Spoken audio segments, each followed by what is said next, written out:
Assalamualaikum warahmatullahi wabarakatuh. Waalaikumsalam warahmatullahi wabarakatuh.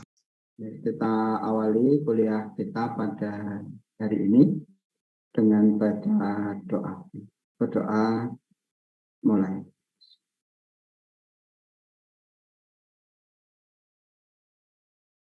Berdoa cukup. Oke, selamat sore ya teman-teman sekalian. Kita hari ini akan melanjutkan materinya. Kalau nggak salah minggu lalu atau 2 minggu yang lalu itu saya sudah menjelaskan terkait dengan nggak salah ini ya.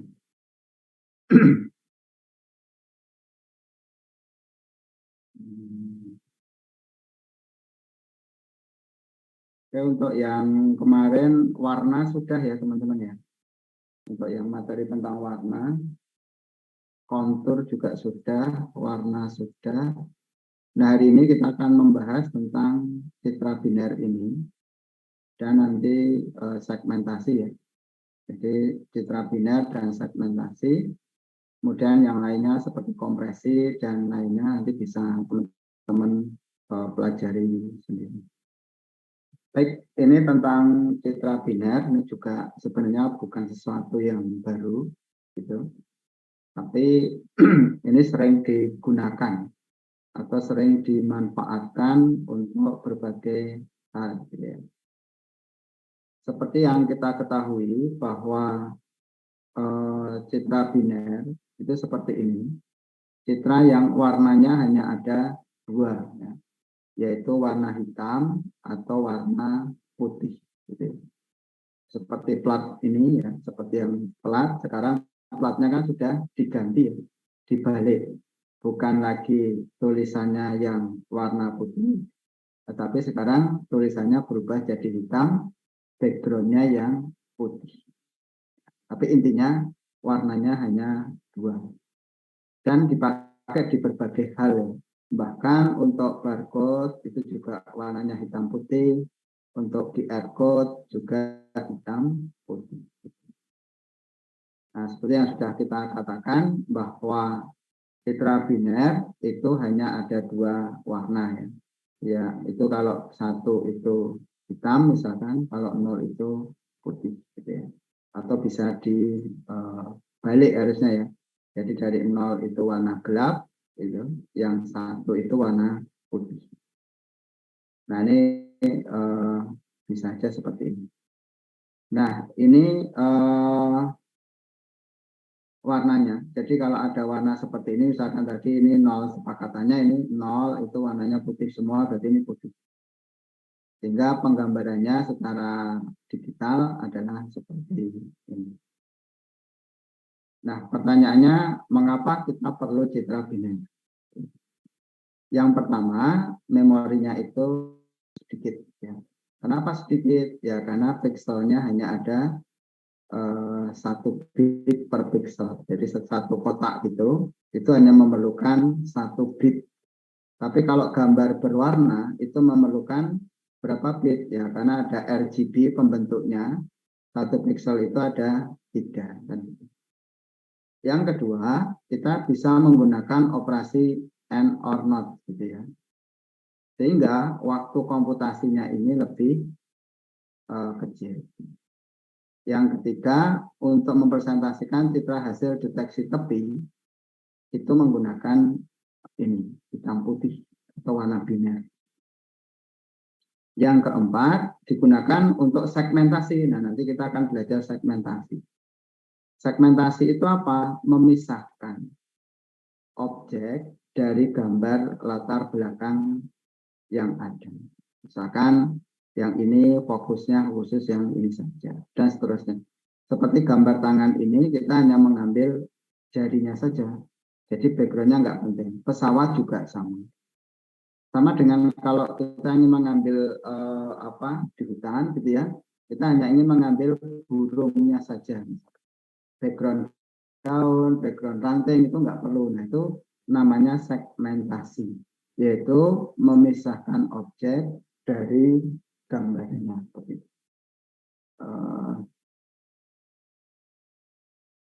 Oke, sebentar ya, ini saya ada.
Kita lanjutkan ya, mohon maaf tadi ada telepon.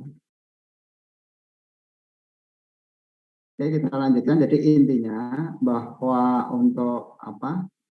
Untuk biner itu digunakan untuk memisahkan objek dengan gambar di latar belakangnya. Oke.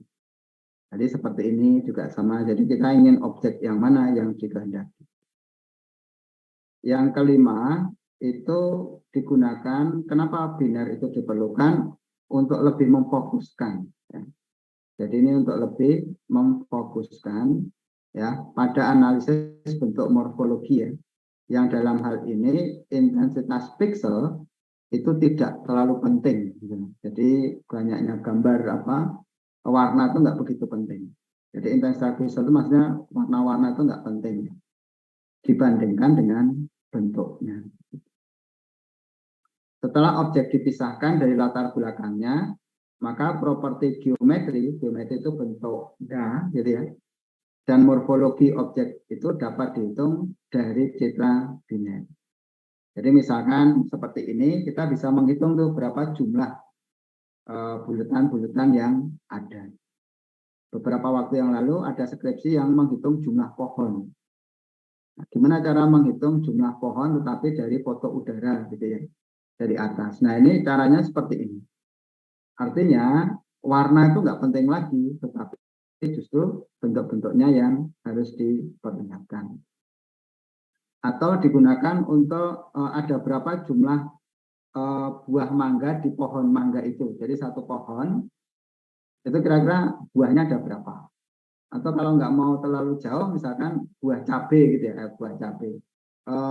Cabai gitu ya. Nah, nggak bisa. Tomat, berapa toh satu pohon itu jumlah tomatnya ada berapa buah. Nah, itu juga bisa. Artinya, itu yang difokuskan itu bentuknya. Ya, atau properti dari geometrinya.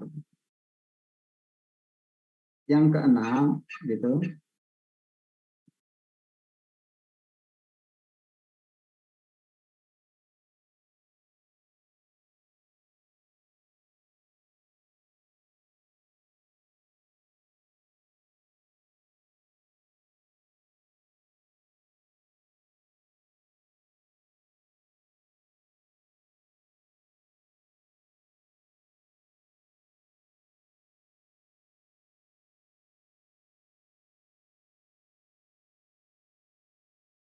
Baik, kita lanjutkan. Ya.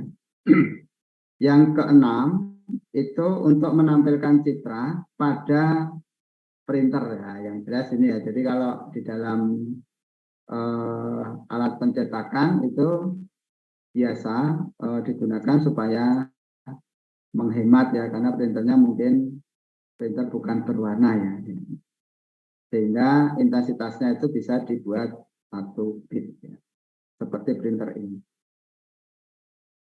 Nah, yang berikutnya adalah kita bahas tentang konversi citra grayscale ke dalam biner, yang sudah kita bahas ya. Itu namanya thresholding.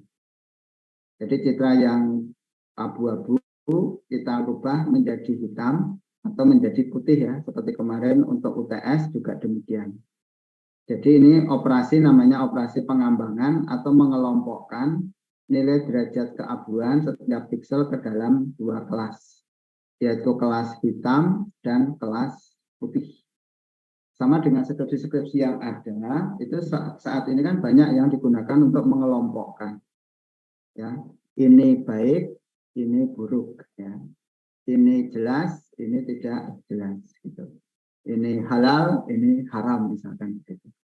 Nah, itu harus diperjelas dengan angka 1 dan angka 0. Nah, ini contohnya. Ya. Ini yang sebelah kiri itu yang original, begitu. Ya. Ya, yang ini original, kemudian yang ini pengambangan yang good, gitu ya. Nah, jelas, gitu. Kemudian yang ini high threshold, yang ini low threshold. Ya. Pengambangan yang bagus, yang bagus. Nah, ini ada beberapa macam pengambangan. Ada yang namanya pengambangan secara global. Artinya nilai T ini berlaku untuk seluruh bagian dari citra yang selama ini kita ajarkan atau yang saya sampaikan itu bersifat global. Nah, berarti dalam memilih T ini itu dipilih sedemikian rupa sehingga galatnya itu sekecil mungkin. Galat itu error. Errornya itu sekecil mungkin. Jika citra itu mengandung satu atau lebih objek dan latar belakang dengan intensitas yang homogen, homogen itu berarti ada kemiripan, gitu ya. Maka histogramnya itu bersifat bimodal. Apa itu bimodal? Bimodal itu memiliki dua puncak, ya, sekaligus. Nah, sehingga ini sekaligus melakukan segmentasi objek.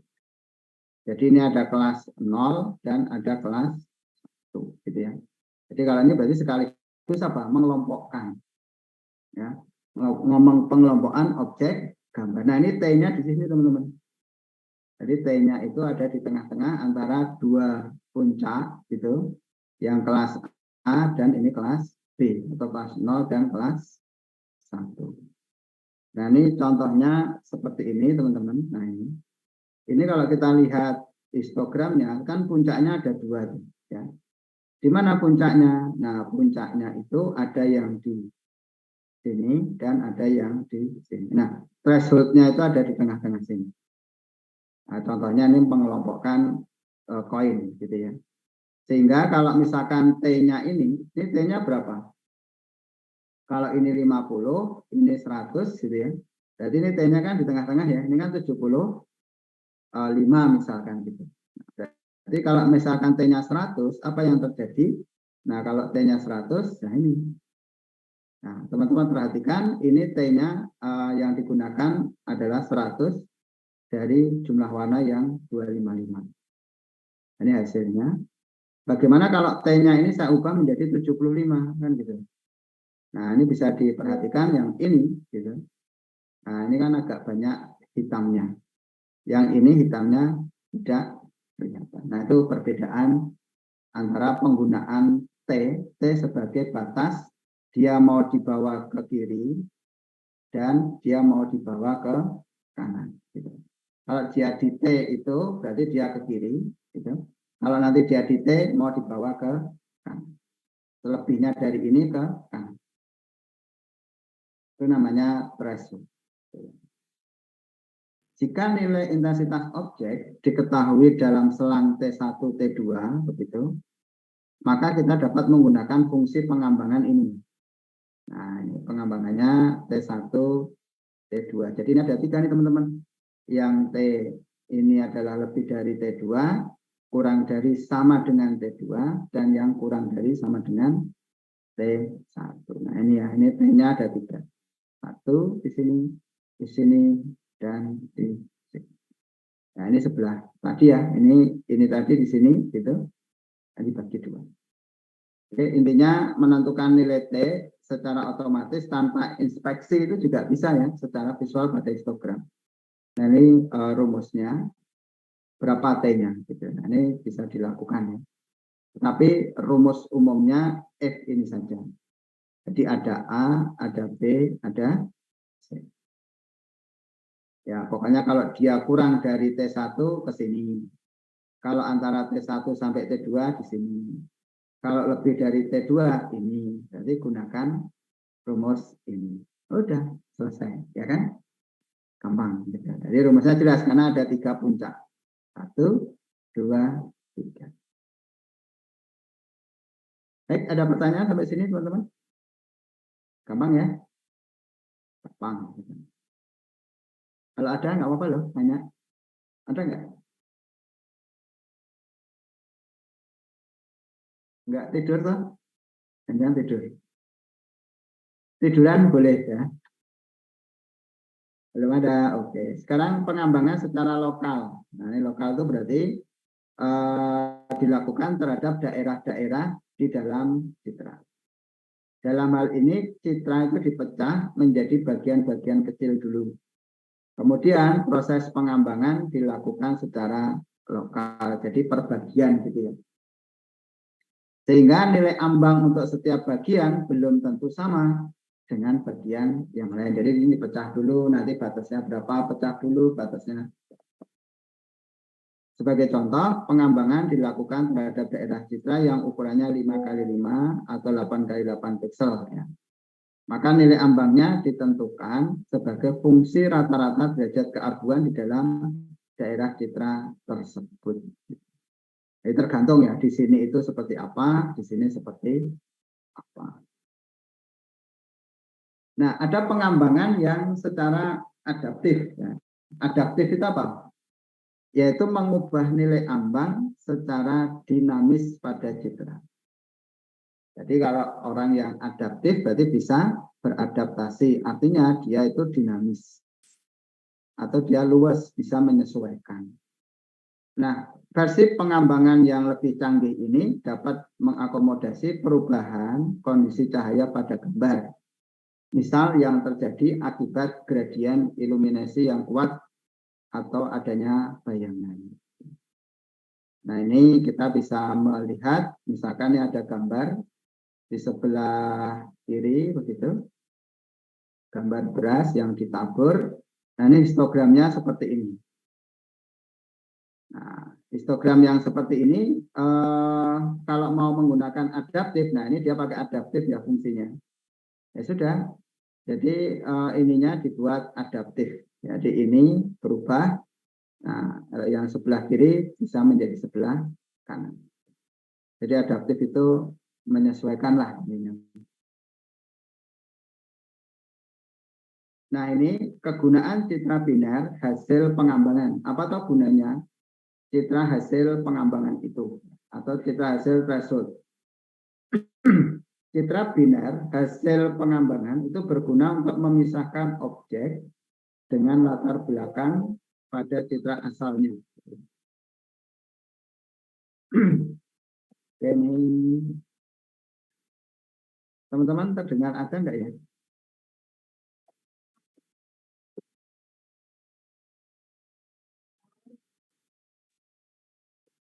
Dengar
Oke, suara saya bisa masuk, teman-teman?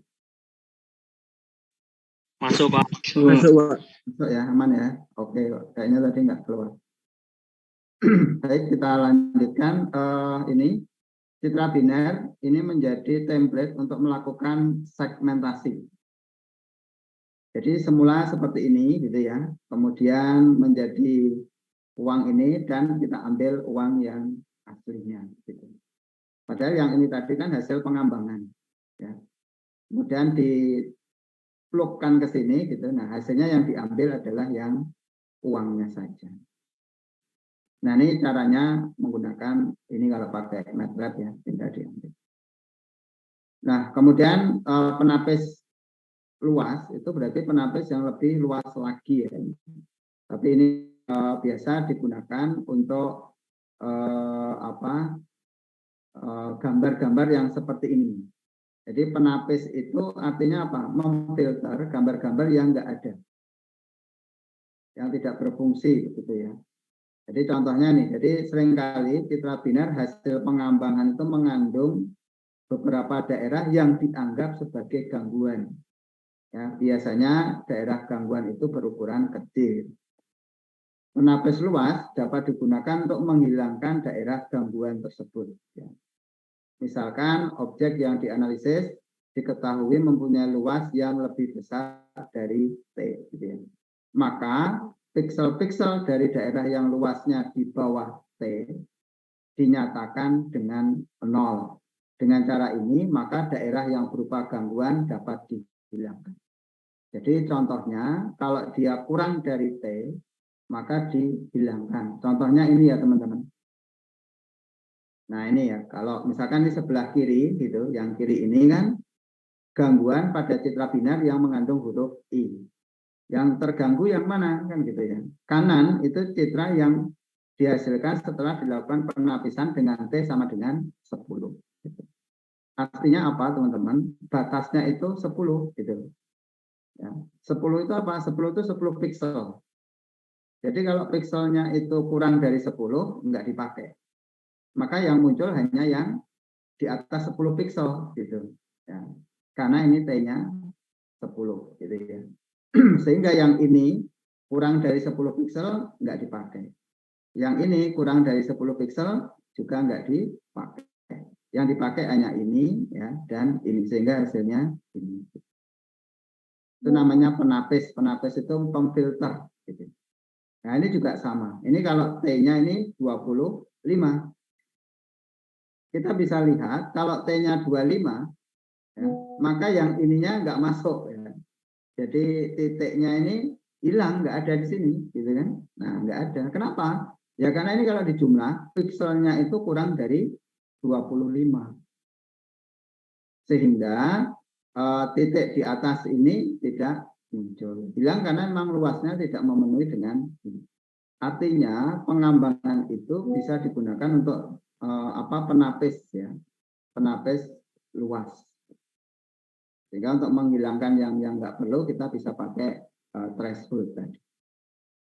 Nah, sedangkan yang RLE itu digunakan untuk mengkompresi gambar ya. Nah, ini tidak saya jelaskan. Silahkan nanti dibaca sendiri saja. Ini. Ya. Karena RLE ini digunakan untuk pemampatan gambar. Gitu ya. Jadi posisi awal kelompok nilai 1 dan panjangnya itu berapa? Length of runs. Panjang run dimulai dari panjang run 1 ya. Misalkan ini yang khusus untuk yang 1 semua. Nah, ini dimulai dari 1 sampai 3. Kemudian ini 1 lagi, gitu kan. Ini mulai dari 7 sebanyak 2.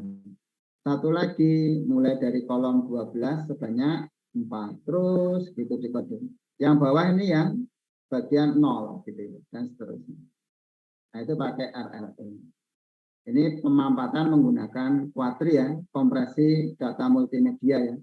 Nanti biar diajarkan kalau teman-teman berminat itu bisa mengambil di mata kuliah kompresi data multimedia. Tidak hanya mengkompres gambar, teks, tetapi juga mengkompres video. Oke, yang ini saya lewati saja karena ini sudah terkait dengan baik untuk citra biner seperti itu. Nah, berikutnya itu ada yang istilah penipisan. Nah, penipisan itu apa? Penipisan itu thinning gitu ya. Yaitu operasi pemrosesan citra biner yang dalam hal ini objek gitu, atau daerah direduksi menjadi rangka atau skeleton yang menghampiri garis sumbu objek. Gitu.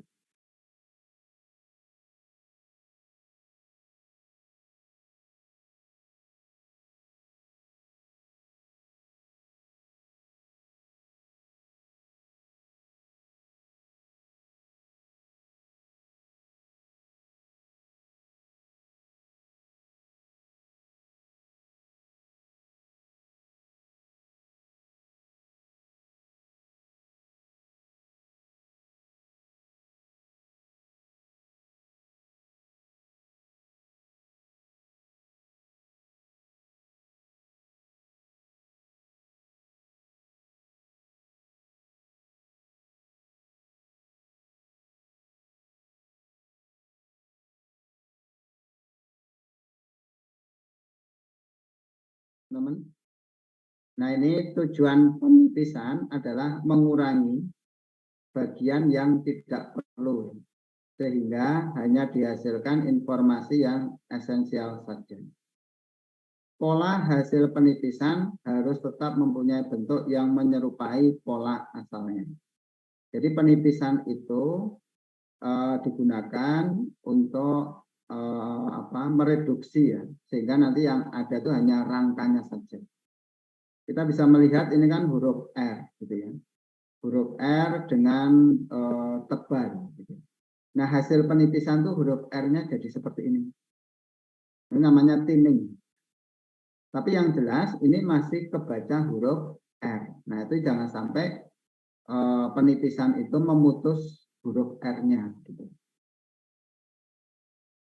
Nah, selanjutnya pola hasil penipisan ini digunakan dalam proses pencocokan pola atau namanya pattern recognition. Nah, nanti pengenalan pola itu juga ada mata kuliah sendiri ya, mata kuliah pilihan ya, namanya pengenalan pola.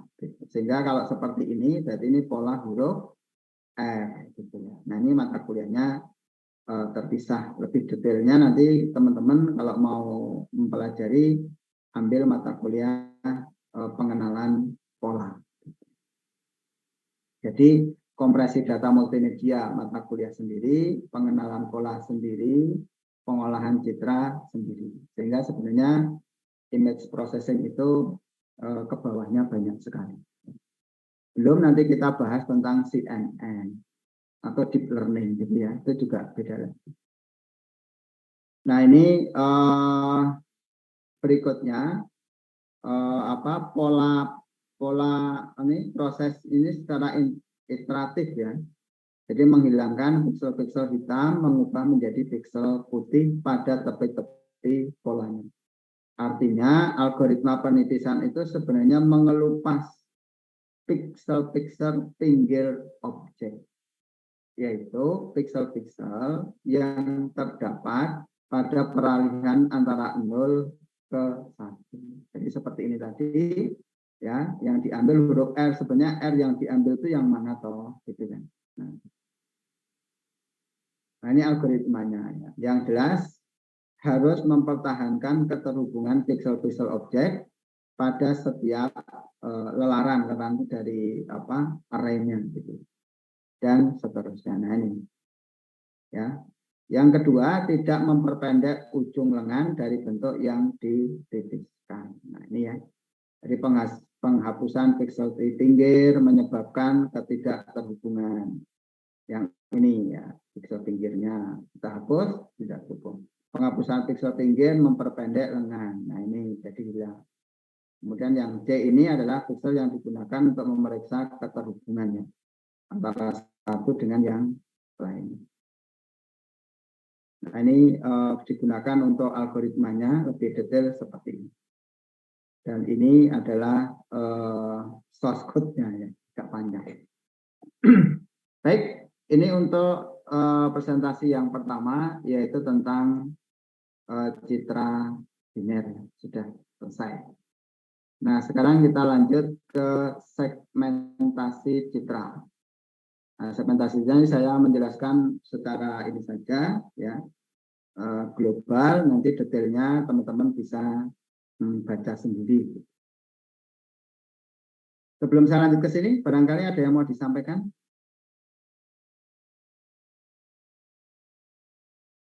Adakah? Ada, teman-teman? Nggak ada? Belum ada, Pak. Belum. Segmentasi belum pernah saya ajarkan ya, teman-teman ya? Atau pernah? Saya lupa. Atau di kelas lain. Baik. Tujuan segmentasi tadi apa? Nah, segmentasi citra atau image segmentation itu bertujuan untuk membagi citra menjadi region-region atau objek-objek. Yang kedua, tujuannya memisahkan objek dengan latar belakang. Contohnya ini. Ya, ini kita bisa lihat gambar harimau. Ini juga, nah ini kita bisa memisahkan antara objek dengan latar belakang. Atau membagi citra menjadi objek-objek tersendiri. Nah, goal dari segmentasi citra adalah menemukan bagian citra yang koheren atau objek yang spesifik. Misal ini kita bisa melihat, semisal kalau Anda lihat pohon mangga, itu kita ingin mengambil buah mangganya saja misalkan, itu perlu segmentasi. Kenapa? Karena ketika difoto, itu ada buahnya, ada daunnya, ada batangnya, ada rantingnya. Nah, itu harus disegmentasi, yaitu memisahkan antara menjadi beberapa objek-objek, dan dari objek itu nanti dipisahkan latar belakangnya sesuai apa yang dikehendaki. Jadi intinya segmentasi adalah goal-nya itu menemukan bagian citra atau bagian objek yang spesifik. Misalkan buah tadi ya, gitu. Citra disegmentasi berdasarkan apanya? Nah, berdasarkan properti yang dipilih, karena kecerahannya, apa karena warnanya, apa karena teksturnya, atau karena bentuknya. Misal ada sekelompok buah itu, buah mangga, antara mangga yang matang dengan mangga yang mentah. Di mana Anda mensegmentasi, memilah antara mangga yang matang dan mentah. Berarti kita bisa melihat dari kecerahan warnanya. Gitu. Oh, saya ingin memilah antara buah apel dan buah mangga. Oh, dari teksturnya atau dari bentuknya juga bisa. Nah, ini segmentasi citra, membagi citra menjadi sejumlah region yang terhubung. Tiap region bersifat homogen berdasarkan properti yang dipilih. Nah, segmentasi citra merupakan tahapan sebelum melakukan image ya, atau object recognition.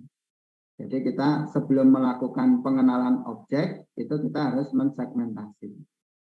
Atau sebelum kita mengetahui objek itu apa, ya, maka kita harus tahu segmentasi dulu. Nah, seperti ini. Ya, ini sebelah kiri, mana rumah, mana pohon, gitu. Oh, yang pohon itu yang warnanya seperti ini toh, gitu. Itu dari warna. Tapi bisa juga nanti dari bentuk. Nah, ini bisa dibedakan mana batas-batas, kalau kita folder yang ada di sebelah kiri batas-batas ini, antara objek, lalu di sini gitu ya, bisa klik titik atau 3 ya. region-region yang ada, Lalu mana di yang sini darat, ada mana yang laut, ya, namanya mana yang itu semua gunung, dokumentasi. gitu. Nah, ini Kita bisa lihat dulu. melihat. Setelah kita publish, Jadi ini namanya algoritma for image analysis ya. Jadi ini segmentasi dasarnya seperti ini. Jadi kita bisa kotak-kotak ya, seperti pulau ya, pulau Indonesia itu. Nah ini juga sama. Ini citra medisnya seperti ini. Yang ini adalah citra hasil segmentasi. Nah ini ada beberapa kriteria, ya ini banyak rumus begitu. Jadi banyak ya. Jadi ini karena menggunakan pendekatan predikat similarity, ya. Kemiripan begitu. Misalkan kemiripannya berdasarkan dari piksel-piksel di dalam rentang nilai yang sama itu seperti apa. Nah ini. Jadi kita pakai beberapa rumus antara union dan irisan. Jadi kalau ini yang nomor 1 kan partisi mencakup keseluruhan gambar ya, dan seterusnya.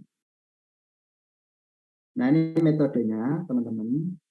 Metodenya itu yang pertama metode segmentasi dikelompokkan berdasarkan 2 pendekatan. Yang pertama diskontinuitas, gitu ya.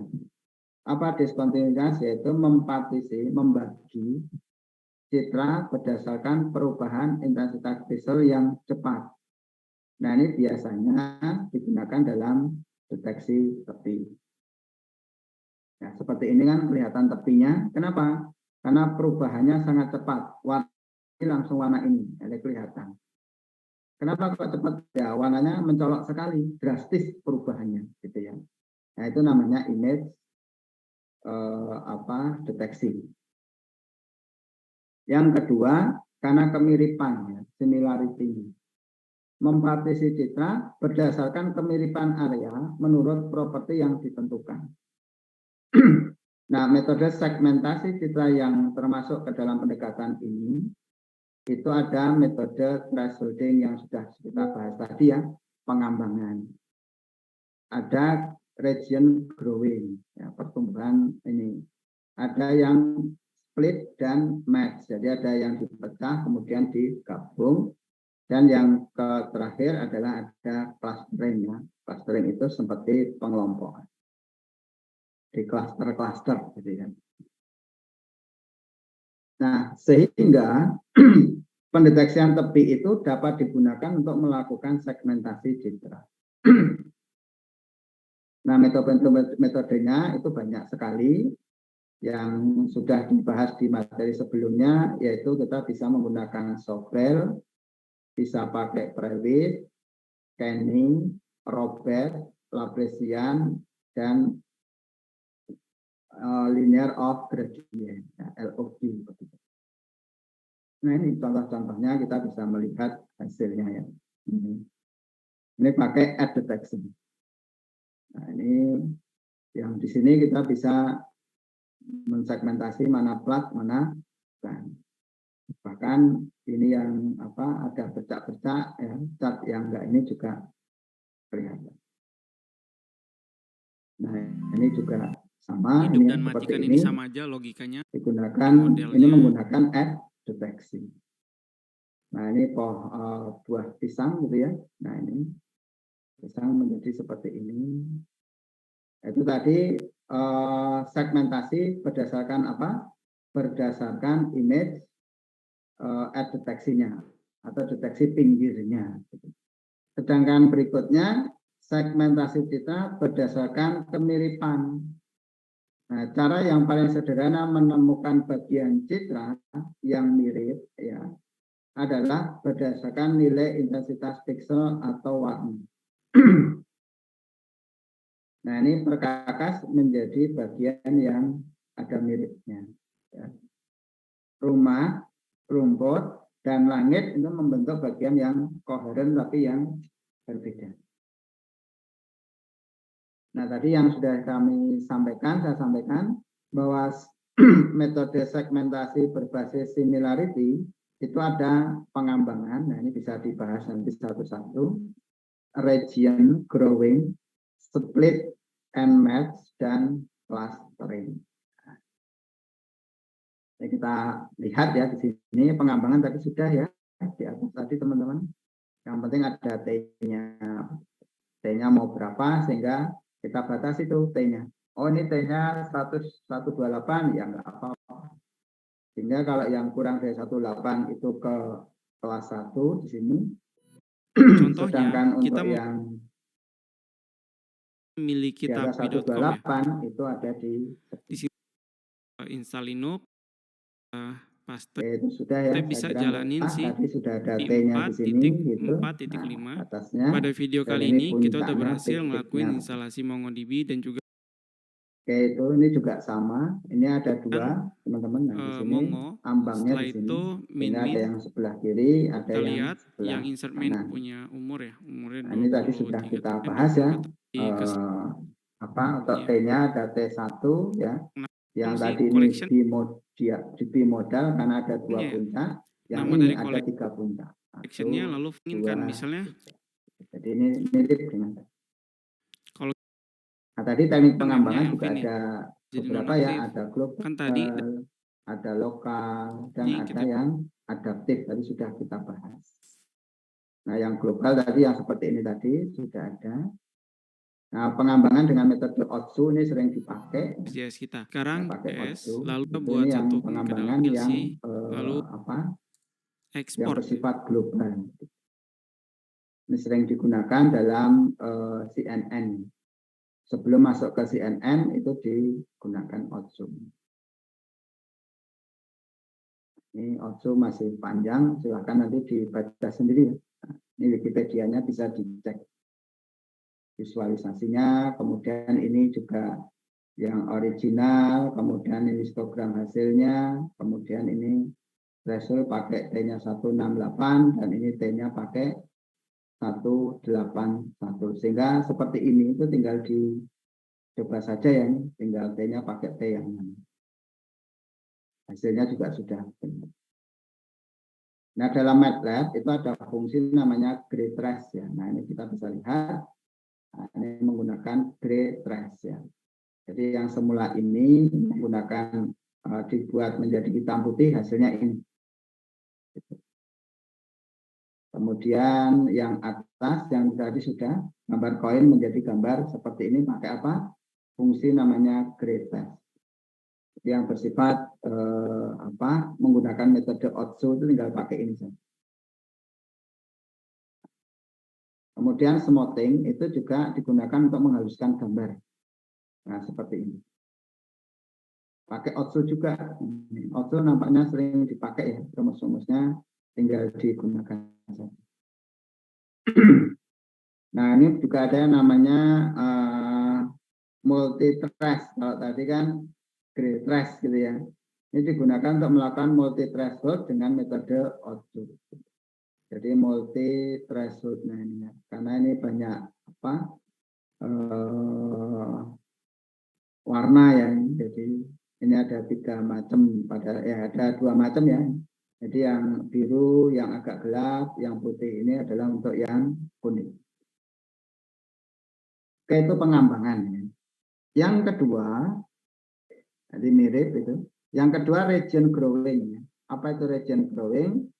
Region growing itu kelompok pixel atau sub-region yang tumbuh menjadi region yang lebih besar. Jadi dia bertumbuh, namanya region growing. Jadi ini algoritmanya mulai dengan umpan atau seed yang berisi himpunan beranggotakan 1 atau lebih pixel dari region yang potensial ya. Potensial tumbuh maksudnya. Nah, dari sini region berkembang dengan menambahkan pada umpan pixel-pixel tetangga yang dimiliki ya, yang mirip ya dengan umpan. Lalu berhenti jika pixel-pixel tetangga tidak mirip. Ya. Nah, ini biasanya menggunakan uji statistik ya, digunakan untuk memutuskan apakah sebuah pixel dapat digabungkan ke dalam region ataukah tidak. Jadi kayak pulau itu gabung gitu ya. Nah, keuntungannya memiliki keterhubungan yang bagus antar pixel. Kelemahannya pemilihan umpan yang tidak tepat. Kriteria berhenti, mengkonsumsi waktu yang agak lama. Jadi komputasinya agak lama. Nah, ini contohnya ini ya, teman-teman. Jadi algoritma image analisis lagi ya. Sehingga tadi yang ini itu yang ini hilang gitu. Jadi yang region yang digunakan tetap yang warna hijau. Nah ini juga sama ya. Nah ini yang tadi unseeded ya, unseeded region growing, metode region growing tanpa spesifikasi umpan. Nah, ini menggunakan algoritma fast scanning. Nah, jadi tanpa umpan ini 255, 255, 255 terus ke kanan. Jadi sampingnya ini ada tetangganya ya, tetangganya kena. Nah, karena ini agak jauh, ya ini kan mirip ya. Nah kalau yang ini kan agak dekat tuh bertetangganya, angka-angkanya itu mirip ya. Nah, sehingga kalau begitu jelang kena 80 ya sudah 80 itu tidak akan bergabung gitu loh. Ini bukan wilayahnya dia berhenti seperti algoritma yang di atas tadi ya. Intinya growing seperti ini. Nah, sehingga yang ini dia mengelompok di sini. Ya. Kita bisa lihat yang merah, terus dapat kuning dia berhenti, yang biru-biru mengelompok sendiri, kemudian seperti ini, ya. Kemudian yang ini mengelompok jadi kuning karena apa? Karena ini dekat dengan yang ini ya. Padahal semula kan ini hijau gitu ya, tapi karena dekat dengan kuning, jadi mengelompok dengan kuning. Terus akhirnya nanti langkah terakhir itu gabungkan atau di merger ya, region yang kecil menjadi region yang besar. Sehingga hasilnya ini teman-teman. Jadi pengelompokannya begini. Jadi intinya menggunakan tetangga yang paling dekat. Ya. Itu segmentasi menggunakan region growing, tumbuh gitu ya. Kemudian yang berikutnya adalah split and match. Ya. Nah, ini menggunakan algoritma divide and conquer. Pecah belah dan dikuasai ya, kayak divide et impera gitu. Ya, zaman Belanda gitu ya. Nah, ini citranya itu dibagi dulu, di split ya, menjadi sebuah region ya yang di disjoin, jadi dipisah dulu. Setelah itu digabung ya region-region yang bertetangga yang homogen. Jadi dipecah belah gitu ya, kemudian dikuasai kan gitu, kayak Belanda betul gitu ya. Nah ini satu ya, pertama satu kan, dipecah-pecah tuh jadi 4 kan gitu. Ini pemecahan yang pertama. Kemudian pemecahan yang kedua yang I4 ini dipecah lagi gitu. Ya, kemudian karena ini mirip di merger ya. Jadi yang terakhir itu di merger. Jadi rekan-rekan bisa pahami yang satu dibagi 4 ya. Yang 4 ini dibagi 4. Kemudian yang 4 ini yang bawah 4 dan 3 digabung. Itu namanya match. Jadi istilahnya split and match. Nah ini bisa juga menggunakan metode root ya. Ini algoritmanya, baca sendiri saja ya. Nah saya ilustrasi saja. Gitu. Nah ini ilustrasinya seperti ini teman-teman. Jadi regionnya nanti seperti apa? Nah ini pertama A, kemudian ada B, C, D, E. Nah yang sama-sama ini I, J, K, L. Nah habis nanti seperti apa hasilnya? Jadi di split dan digabungkan. Ya, yang mirip-mirip itu bisa digabungkan. Ya. Ini gitu bisa digabung. Nah ini hasilnya teman-teman. Image segmentasi ya. Nah ini by Raja dari India gitu ya. Dan yang terakhir itu namanya clustering. Apa itu clustering? Clustering, prinsip clustering secara umum itu adalah misalkan terdapat n buah titik data. Ya, yaitu ada serokan, ada vektor fitur dan lain-lain, yaitu X1 sampai Xn datanya. Kelompokkan atau klasterkan gitu, titik-titik yang mirip ke dalam kelompok yang sama. Kalau sebarannya banyak, ada laki, ada perempuan gitu ya. Nah, nanti dikelompokkan saja. Yang mirip-mirip, oh ini kayaknya laki-laki, kelompokkan laki. Ini kayaknya perempuan, kelompokkan perempuan. Nah, kalau yang ini film ya, ini kelompok film scientific gitu, ada film horor gitu ya, dan ada film dokumenter. Nah, ini dikelompokkan. Tadinya titiknya nyebar. Nah, yang mirip-mirip itu, nah dikelompokkan di dalam kelompok yang sama. Nah, sekarang bagaimana kaitan clustering pada segmentasi citra gitu ya. Nah, ini sebenarnya nyatakan citra itu sebagai vektor piktur gitu ya. Sebagai contoh, setiap pixel dapat dinyatakan sebagai vektor. Yaitu intensitasnya berdasarkan sel itu menghasilkan vektor dimensi 1. Warna berarti menghasilkan dimensi 3 RGB. Warna dan koordinat jadi atas dan ini menghasilkan vektor berdimensi 5. Nah, kelompokkan vektor-vektor ke dalam K cluster. Nah, makanya dulu ada beberapa penelitian itu menggunakan KNN gitu ya. KNN itu artinya K-nya itu adalah cluster gitu. NN berarti neural neighborhood gitu ya. Near neighborhood jadi kelompok tetangga terdekat gitu kalau NN. Nah, ini citra inputnya seperti ini ya. Ini kan ada dimensinya 942 menjadi seperti ini. 731 dan seterusnya. Ini kan jadi 3x3 ya pixelnya. Nah, ini kemudian dikasih warna dan seterusnya. Nah, kelanjutannya itu adalah nanti ada K-means ya. Wah, ini sudah masuk ke data science, masuk ke data mining gitu ya.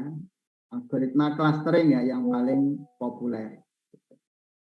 Mungkin skripsi beberapa banyak yang pakai K-means ya. Jadi kita mengasumsikan jumlah klasternya itu misalkan K gitu kan. Optimalkan secara kemiripan, hampiran gitu, fungsi objek dengan D. Nah, ini yang mirip-mirip ya. Jadi dia lebih ke mana ya? Ini kelompok 1, kelompok 2, kelompok 3.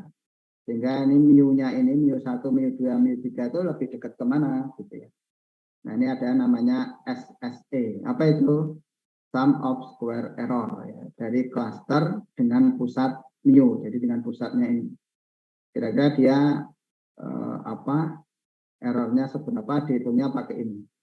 Wah, ini matematika banget ya. Jadi ini dihitung lagi menggunakan tetangga yang paling dekat. Nah, ini ya, error.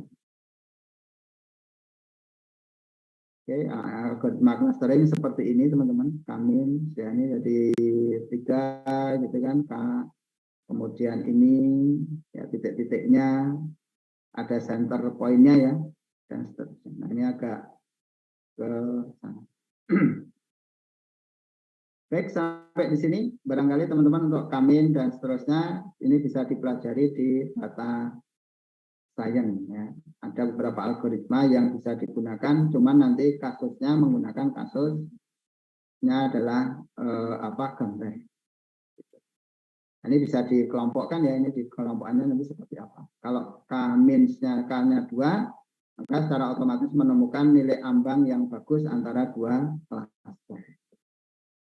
Nah, ini juga sama ya, ini K3 gitu ya.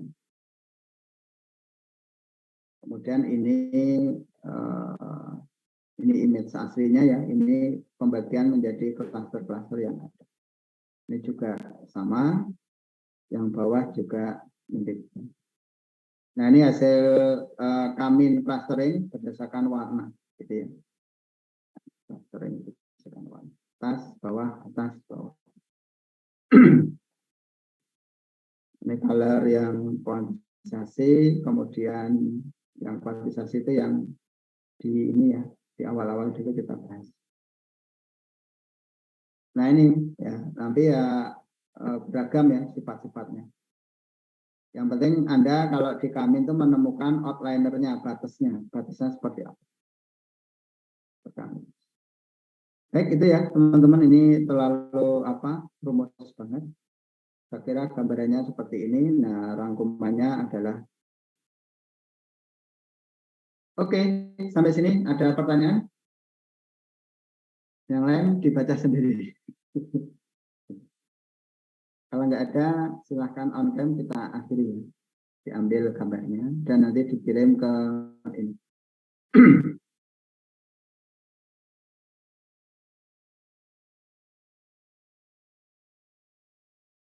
Minggu lalu yang ngambil gambar siapa ya?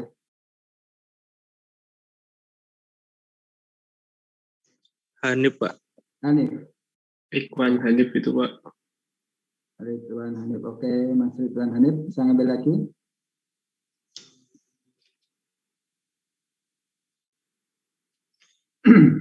Oh enggak on cam malahan. Kayaknya Ikhwan ketiduran. Oh ya udah. Siapa yang mau gantiin?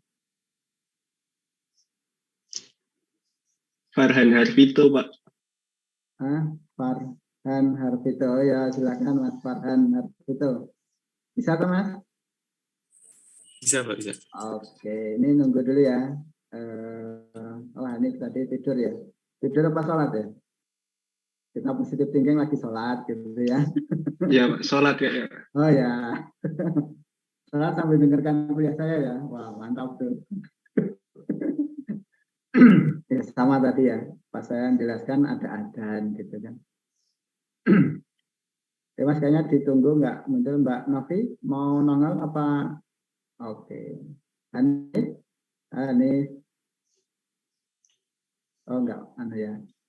Lagi dikir wali. Ya Mas Farhan diambil. Oh nongol kok. Kalau gelap. Di apa ya Mas? Sampai yang penting ada ininya. Apa? Partisipannya kebaca ya. Ayo Mas, di apa nggak apa-apa. Sambil 1, 2, 3. 1, 2, 3. Oke, udah. Oke, makasih Mas Farhan. Terima kasih teman-teman sekalian. Tadi diawali doa, kita akhiri juga dengan doa. Berdoa dipersilahkan. Berdoa cukup. Assalamualaikum warahmatullahi wabarakatuh. Minggu depan jangan lupa kelompok 1, 2, dan 3 presentasi program. Ya, seperti yang kita sampaikan minggu lalu. Oke, Assalamualaikum warahmatullahi wabarakatuh. Waalaikumsalam warahmatullahi wabarakatuh.